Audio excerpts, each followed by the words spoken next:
Hi friends, എല്ലാവർക്കും ഷെനീസ് kitchen മാജിക്കിലേക്ക് സ്വാഗതം. ഇന്ന് നമ്മൾ ഉണ്ടാക്കാൻ പോകുന്നത് റവ വടയാണ് കേട്ടോ. അപ്പോൾ അതിനായിട്ട് ഇഞ്ചി ചെറുതായിട്ട് അരിഞ്ഞിട്ടുണ്ട്, ഒരു പച്ചമുളക് ചെറുതായിട്ട് അരിഞ്ഞെടുത്ത് വെച്ചിട്ടുണ്ട്, കുറച്ച് ജീരകം, മല്ലിയില, വേപ്പില, കൊച്ചുള്ളി എന്നിവ ചെറുതായിട്ട് അരിഞ്ഞ് വെച്ചിട്ടുണ്ട് കേട്ടോ. പിന്നെ റവ വേണം ആവശ്യത്തിന്.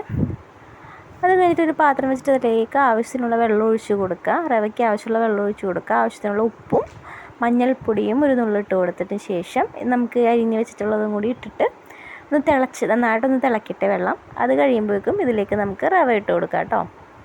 റവ ഇട്ട് കൊടുത്ത് ഇതുപോലെ ഒന്ന് ഈ പരുവത്തിലൊന്ന് ആക്കിയെടുക്കണം. ഉപ്പുമാവിനേക്കാളും കുറച്ചും കൂടി വെള്ളം കൂടുതൽ വേണം, എന്നാലാണ് നമുക്ക് കുഴച്ചെടുക്കാൻ പറ്റുള്ളൂ. ഇതുപോലെ ഒന്ന് ആക്കിയെടുത്തിട്ട് ഒന്നില്ലെങ്കിൽ വടയുടെ ഷേപ്പിലോ അല്ലെങ്കിൽ ഇതുപോലെയൊക്കെ ആക്കി എടുത്തിട്ട് നമുക്കൊന്ന് എണ്ണയിൽ പൊരിച്ചെടുക്കാം കേട്ടോ. നല്ല അടിപൊളി ടേസ്റ്റാണ്. എല്ലാവരും ഒന്ന് ട്രൈ ചെയ്ത് നോക്കൂ. സാമ്പാറൊക്കെ ഉണ്ടെങ്കിൽ അതിൻ്റെ കൂടെ കഴിക്കാൻ സൂപ്പറാട്ടോ. അപ്പോൾ നമ്മുടെ വീഡിയോസ് എല്ലാവരും കാണുന്നുണ്ടെങ്കിൽ, നമ്മുടെ വീഡിയോസ് ഇഷ്ടമാവുകയാണെങ്കിൽ നമ്മുടെ ചാനലൊന്ന് സബ്സ്ക്രൈബ് ചെയ്ത് ലൈക്ക് ചെയ്ത് ഷെയർ ചെയ്ത് നമ്മളെ ഒന്ന് സപ്പോർട്ട് ചെയ്തേക്കണം. മറ്റൊരു വീഡിയോ ആയിട്ട് പിന്നീട്